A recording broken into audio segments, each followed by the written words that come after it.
മദ്ഹുകളാൽ മനമുരുകും മരതക മലരുകൾ വിരിയുകയായി മശ്രിഖിലും മഗ്രിബിലും മഹ്മൂദിൻ സ്തുതി ഉയരുകയായി അഹദിൻ ഹബീബരേ നബിയേ അജബിൻ ജമാലരേ തണിയേ ഉദയം നിലാവരേ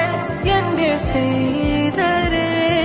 തിരുനൂറുദിക്കലായി അന്ന് മറുകൂത്തണുക്കളായി മക്ക വിരിയും പ്രകാശമായി മദ്ഹൽ ഹാരാത്രമായി